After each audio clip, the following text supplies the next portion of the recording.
Because right now, Pittsburgh's best sports show is about to begin. Call us or tweet us.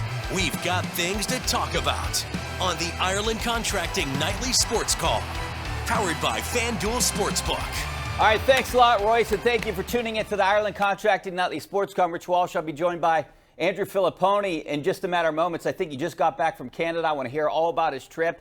He's basically Canadian now.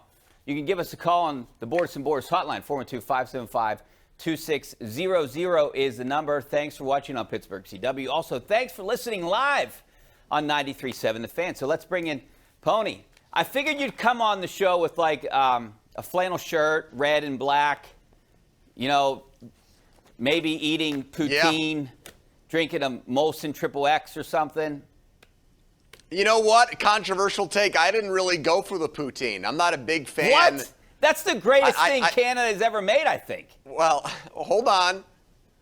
I think I discovered that I'm not really big on gravy. I mean, it's fantastic for Thanksgiving. You put it on turkey, mashed potatoes, that's fine. But the concept of it on fries, and even when you go to a diner, the open-faced turkey sandwiches where they pour gravy over it, I don't really like that either. So that's really one of the big discoveries. I'm finding out a lot about myself, Richie. There was some soul searching on this trip, and that was one of them. I'm not really a big fan of it. Fries are fine, but I don't like gravy poured all over them. What do you like, though? I mean, did you go to Ottawa? Did I hear you talking about going to Ottawa? No.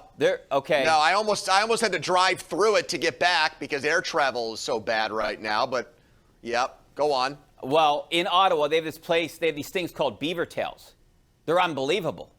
They're like these big donuts with anything you want on them. They have like these little special kiosks everywhere throughout the city called beaver tails. Well, they're obsessed with maple syrup up there. I noticed that. That's a big thing.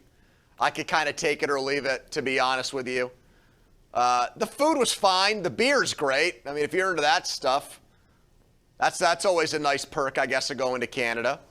And contrary to popular belief, in Quebec, they were very nice to American tourists. I didn't run into any hard time from people. I said I was from Pittsburgh, and I think maybe the Sidney Crosby thing helped me out a little bit in terms of winning people over, knowing that one of Canada's favorite people resides in our city.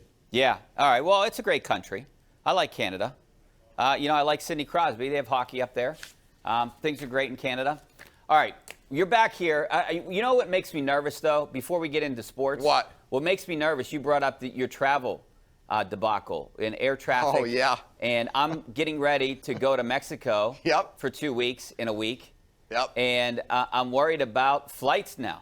I'm concerned. I was telling Kelly You about get no help. Kelly about our conversation, and I was thinking, now she's all worried. Everyone's in a panic right now because of your situation. I'd like to pacify her or make her feel better, but the airlines don't help you. They really do come up with every excuse, I think, when a flight gets canceled to go out of their way to not help and not make things easier for you. It's incredible. I've never seen anything like it.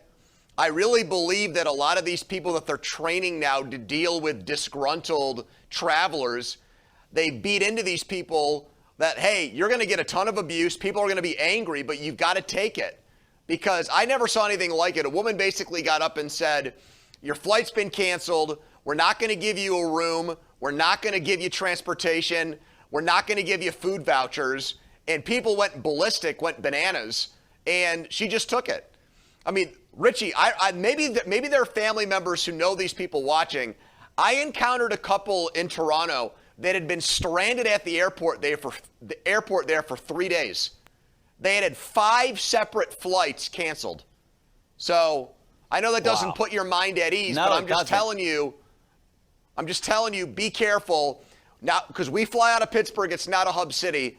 The connecting flights thing, it's like you have a better chance of missing your connecting flight or it getting canceled outright than everything going as planned. So let's hope that doesn't happen. I'm glad you had a good trip, though. Other than the travel part of it, I'm glad it was a good trip. I saw your pictures. They look tremendous. They look great. You and Amanda look really happy. Loved it.